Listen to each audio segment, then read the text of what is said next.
guys! Good afternoon! Welcome back again sa ating YouTube channel.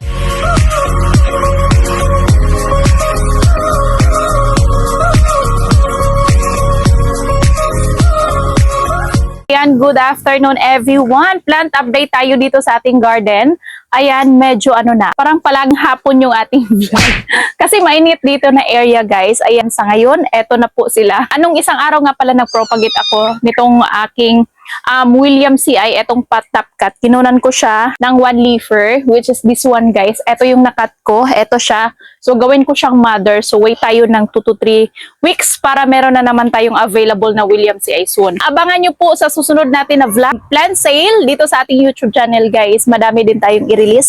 Na-busy ako. Kaninang umaga, nagsimula ako nag-propagate. And then, na-check ko po yung ating na-propagate na mga plant. Yung iba ready na po guys. So, abangan nyo po by next week yung ating plant sale sa ating YouTube channel mga mamshi. And now, update tayo kung anong plant po yung pwede nating i-release. Ayan. And then, ipakita ko po sa inyo yung anong mga plant dito na titira dito sa aking garden.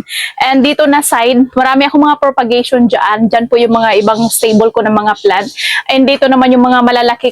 So, etong mga malalaki ko guys, nag-start na akong nag-propagate sa mga malalaki kong mga plant. And then, isa-isahin ko sa inyo dito na area guys. Tingnan nyo po, empty na ha. So, merong natira dito na po yung mga plants na natira.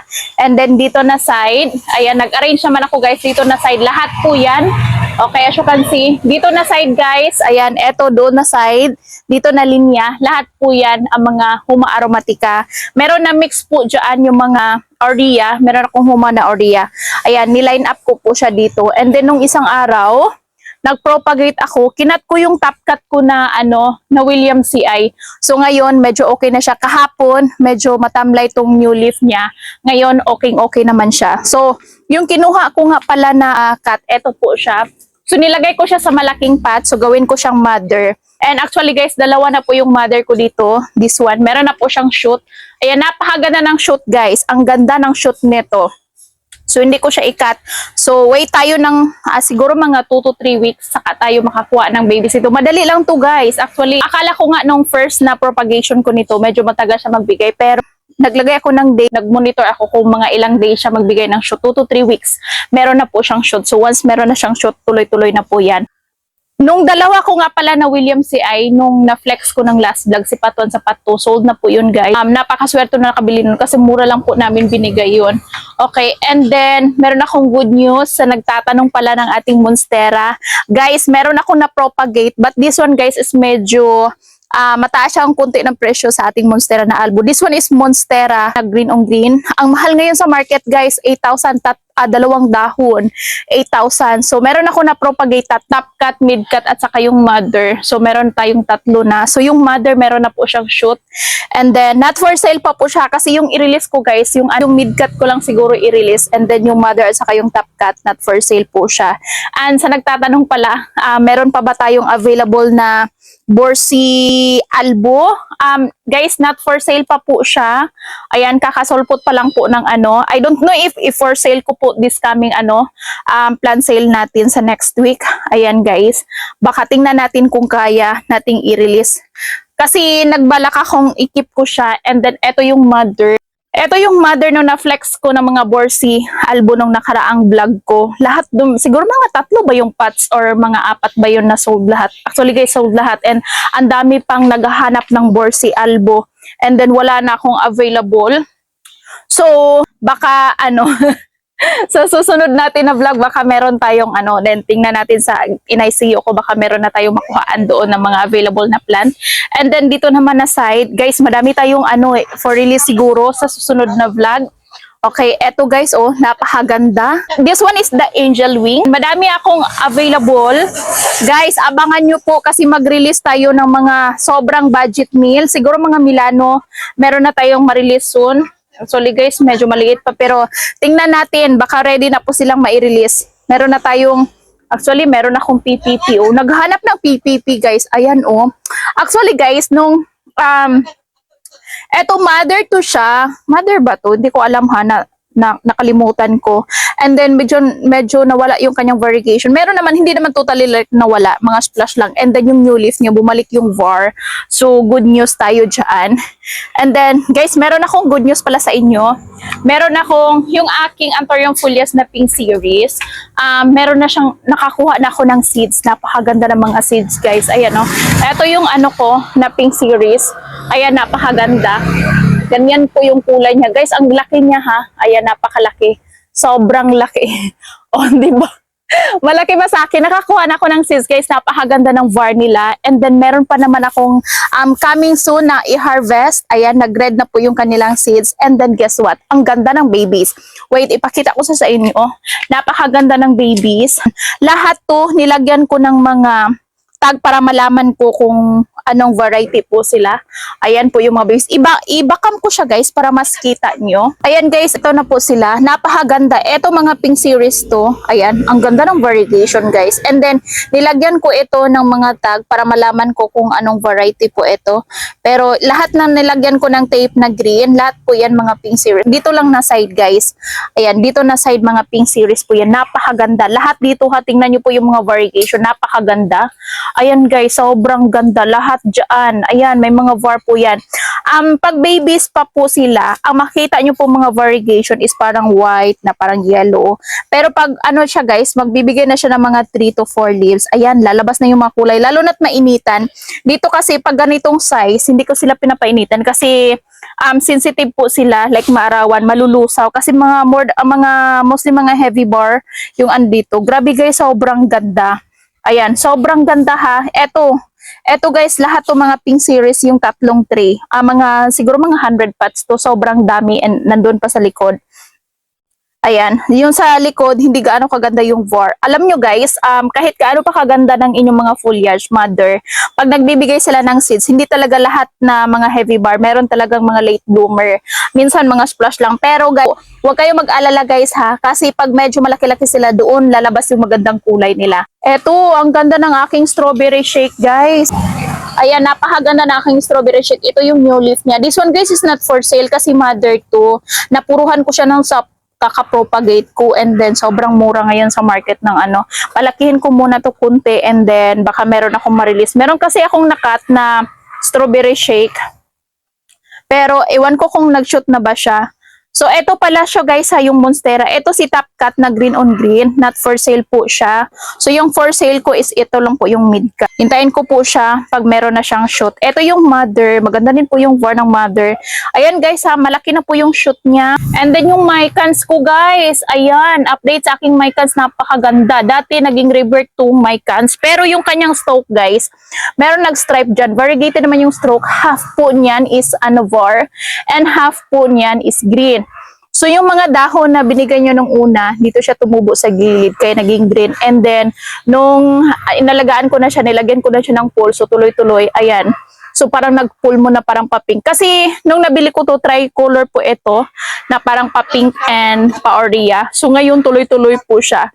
So, tingnan nyo po yung difference ng kulay ng kanyang dahon. So, yung old leaf niya is naging green and then, parang naging golden na po siya na parang pa-pink. Ayan. Kasi yung old leaf kasi nito, before, meron talaga siyang like nag-pink-pink. Ayan.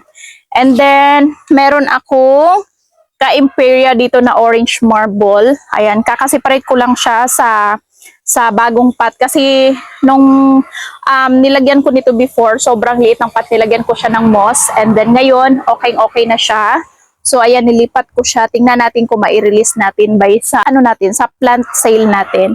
And then, yung aking white knight marble, guys, baka mai-release ko to. Meron na siyang shoot dito sa gilid. Well, i-check ko po. Meron akong mid-cut nito. Tingnan ko po sa ICO if okay na po siya. O, sa nagtatanong pala ng mother ng aking Ring of RX Caramel Marble. Ito yung mother, guys, ha. Again, yung ating Ring of RX Caramel Marble, iba po yung Ring of Fire natin na ordinary, ha. Kasi yung ordinary natin na Ring of Fire, yung kanyang dahon is pahaba talaga, pa-narrow form yung ating ordinary na Ring of Fire. But this one guys, palapad yung kanyang dahon guys, hindi po siya pa-narrow. So, ito yung mother natin. But this one is not for sale pa. And then again, meron akong chop and see. Tingnan natin yung top cut nito is available. And dito na side, meron akong huma. Wait, ipakita ko sa inyo back cam. Ito yung mga mother ko guys na mga huma aromatica. nagtataka kayo, ang ano guys, hindi sila gaano kalaki, like tamang-tama lang yung kalakihan nila ng mother. Kasi bumalik naman yung kanilang kagandahan ng kanilang dahon. Kasi ano guys, yung kanilang nodes, kinat ko sila ng tig 2 inch. Siguro mga 4 siguro, tig dalawa-dalawa yung nakuha ko dito. I think tatlo. So ngayon, naka-recover na. So eto na yung mga variegation nila. Sobrang ganda niyan. Ayan guys, sobrang ganda. Wait lang, tanggalin ko yung lights. Ayan. Ito yung totoong kulay nila. Ayan na. Pero guys, meron na naman siyang another babies, oh. Okay, napakaganda ng ano. Wait, mag-wait lang ako mga ilang days siguro. So pwede nating i-separate. Check ko po if meron na siyang roots. Another mother. Okay, ito yung mother guys, napuruhan ko sa pagkat. Ayan, meron na naman siyang another babies. Okay, by next week, tingnan ko po if meron din po siyang mga roots. And then tatanggalin natin. Ito yung mga bagong babies na nakuha ko. Ayan. And then, naalala nyo guys, nung last vlog ko, last na YouTube plan sale ko, na-flex ko to kasama ng reverted na, ano, may mga baby siya. Ngayon guys, bumalik yung bar niya. Ayan guys, akala ko reverted, totally reverted talaga. Pero, kahapon, na-shock ako kasi meron siyang var. Actually guys, yung mother nito guys, ito yung mga mother nila ha. Ito yung mga mother nila. And then yung na-release ko na reverted, magkapatid po sila. Ito din po yung mother. So, swerte yung nakabili nun. Baka bumalik yung var. Actually, guys, reverted talaga to. Pero may mga baby siya. Look at the baby. Oh, may mga baby siya. Napakaganda ng kanyang var. And then, na-shock ako kahapon. Kasi, guys, look at that. May var po siya. So, ang swerte ko, di ba?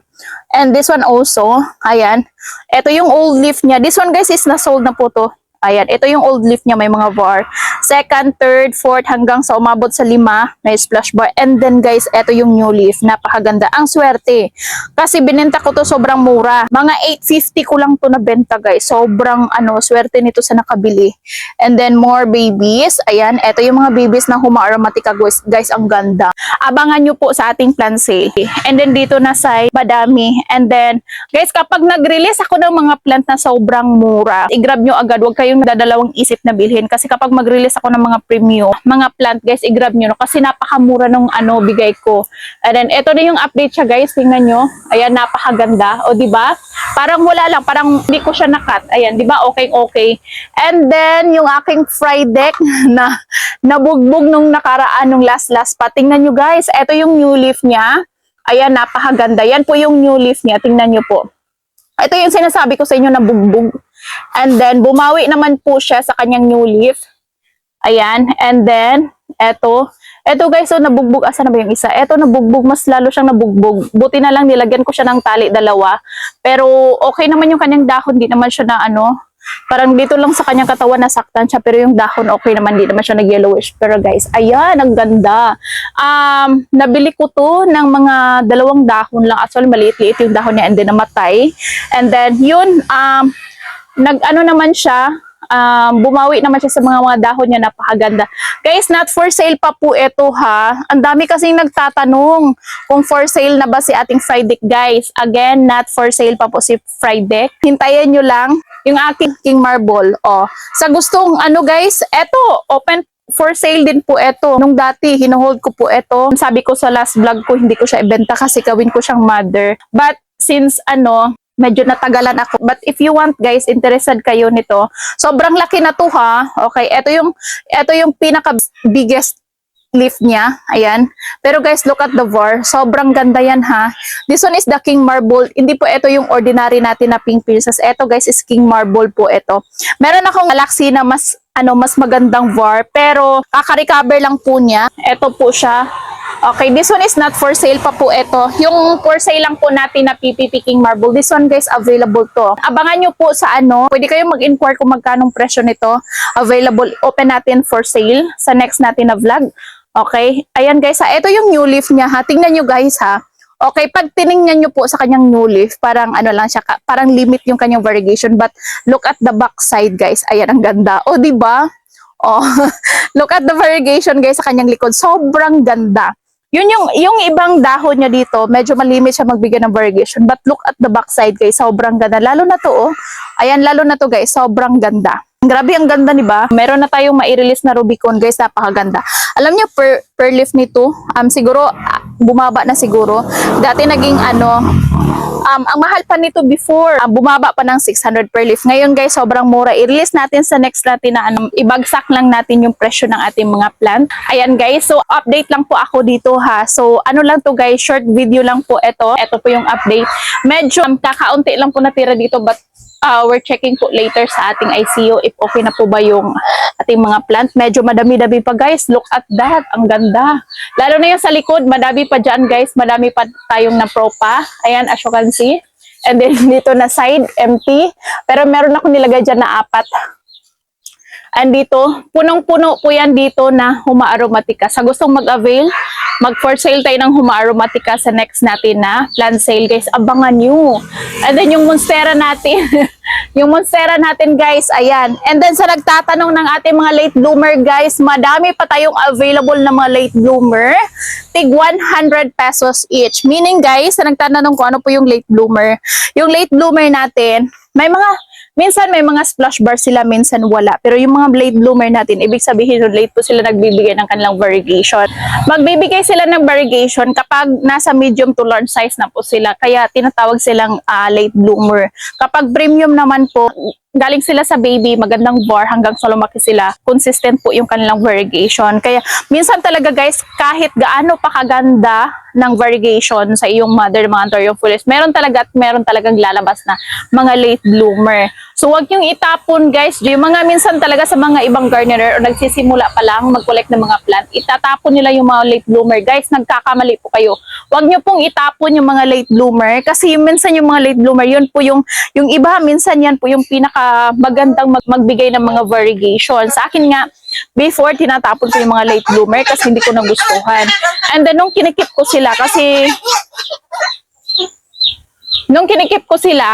ayaw ko sa mga kasi grabe sila mag-consume ng space. Yung dahon nila grabe sobrang laki kasi yung mga late bloomer sobrang bilis na maglaki, and compare natin sa mga herbivore, medyo matagal talaga silang lumaki. And then, nung nakip ko, guys, lumabas yung magandang variegation. And then, doon ako nang start na hindi talaga pwedeng itapon lang natin yung mga late bloomer. Kasi mas minsan yung mga late bloomer pa yung nagbibigay ng mga bagandang var. So, ayun lang, share ko lang guys. Okay, so that's it guys. Ayan, kunting update lang po sa ating garden. So, ayan po sila. So, hopefully, sa next week po, madami tayong mai-release ng mga plants. Kaya abangan nyo. Huwag kayong magsasawa guys. Again guys, para hindi kayo maubusan ng ating plant, dapat nakasubscribe kayo sa ating YouTube channel. Also, don't forget to click the bell button para ma-notify kayo agad every time mag-upload ako ng video. Kaya kayo naunahan kasi hindi kayo nakasubscribe sa aking YouTube and then naka-click bell button natin. Once na nakasubscribe and na-click nyo po yung ating bell button, every time mag-upload tayo, updated po kayo sa ating mga video. Kaya hindi kayo malilate sa every time mag-upload tayo ng ating video, hindi kayo malilate guys. Kapag nag-sale tayo, makamain kayo agad. Kaya po yung iba, nauubusan ng plan. So, ayun lang guys. I hope you enjoy and see you on my next vlog. So, bye-bye! Yung next, natin guys ha, plant sale na po yun, yung sa next video natin. So again, thank you so much everyone. I hope you enjoy, and don't forget to click the subscribe button and also don't forget to click the bell button para ma-notify kayo every time mag-upload tayo ng ating bagong video. So see you on my next vlog guys. Bye-bye! Bye guys!